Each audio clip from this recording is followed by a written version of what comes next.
Good afternoon, ladies and gentlemen, and welcome to a new episode of للاىئ الاتحاد. My guest for today is a special person with a special story. Ladies and gentlemen, Mr. Moise NJ. Hello, sir. How are you? I'm fine, thank you. So, I'd like you to tell me a little bit about yourself. Tell me about yourself. Assalamu alaikum. I'm Moise NJ. Okay, I was born in UAE, and right now I'm the Director of Operations for Dolphin Radios and Cooling Systems, and I'm taking care of the service and trading division of the Dolphin group of companies. And I'm very happy to be here for this. Okay, I'd like you to tell me a little bit about before starting to work, like school, college, how's that, and where did you study? Well, I studied in Ibn Sina English High School, based in Sharjah. It's one of the first O-level schools in the UAE, and being born in UAE, and I wanted to go to an O-level school, so it was one of the first preferential choices. Ibn Sina, is where I started, and I did my GCSEs over there, and from then I went to London to study for my undergrad and masters, and I spent 4 years over there. And since then, from the time I've done my masters, when I came to UAE, I have joined Dolphin. Yeah, okay. So when was that exactly? When did you start working? It was in August 2006. And tell me, how did the job go? Like, what are some of the things that you faced when you started working? Like shifting from a student to someone who's working, an employee. Was a bit difficult, because obviously, your student life is totally different from an actual professional working life. And then first, when I joined the company, I didn't have an office, so I had to start from the floor, from the machines, and I had to learn about all the capacities of the machines. So you started as a small employee, and then... Yes, and then I eventually grew over the years. Now I've been 11 years working for Dolphin at the moment. Yeah. Wow. Okay. So did you like it, or did you find it hard, or how did you feel? Initially, yes, it was a task, because initially, when you meet the people in the industry, and most of them are all decision makers, and they are much older to you, more experienced, more wiser than you.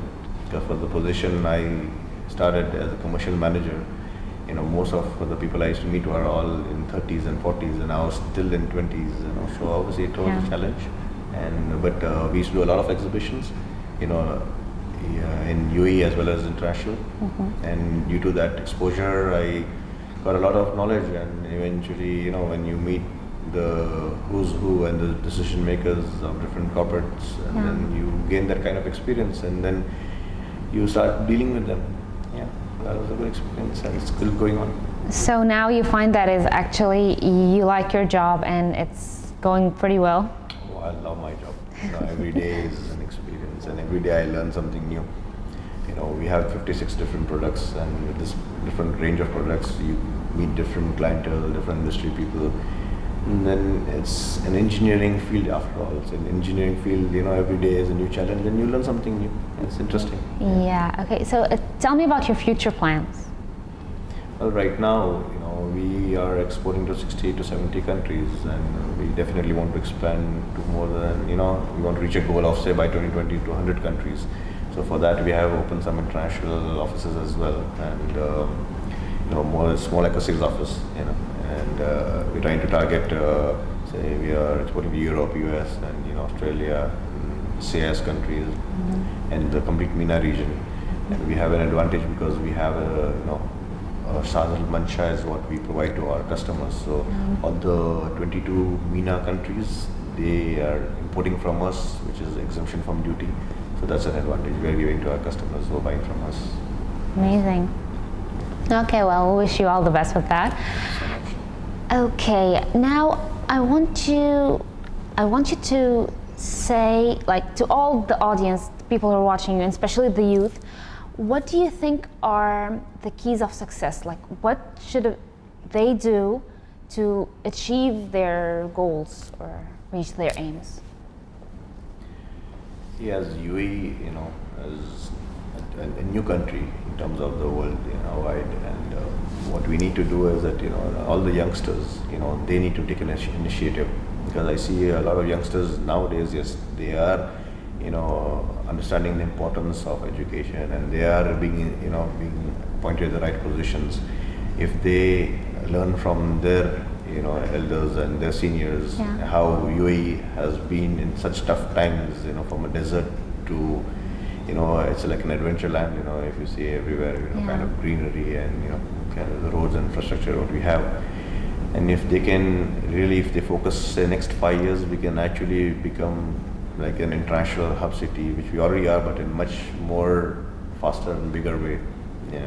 Expo 2020 is what Dubai has achieved, and it's a great achievement for them. And I believe right now when I see all the youngsters in most of the governmental departments as decision makers, it's a proud feeling for me, because also I'm a youngster, and I like to when I see them, I feel happy, and it makes it easier to discuss and make decisions. And what I feel is that if they participate more than they're doing right now, as in large, not just a few of them, we can do wonders. So my message is more towards the youngsters of the UAE. Yeah. Okay. So as we all know, the UAE is one of the countries that actually made a lot of things easier through its rules and regulations, and especially for businessmen, it's kind of easier than any other country or any place else around the world. So what would you like to say heart to heart to the UAE?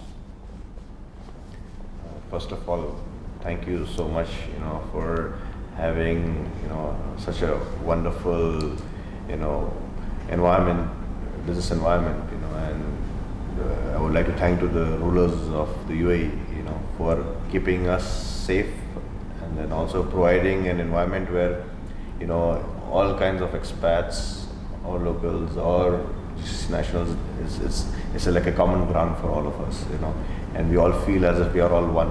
And that's when there is all equality, and the way we are working together, and more than 200 nationalities over here, so we feel as if we are as good as an international country where we can progress, and and the benefits which they've given, like it's a tax-free country, and that really helps us, because it gives us the advantage of being more economical in terms of manufacturing, so the industries that way supported.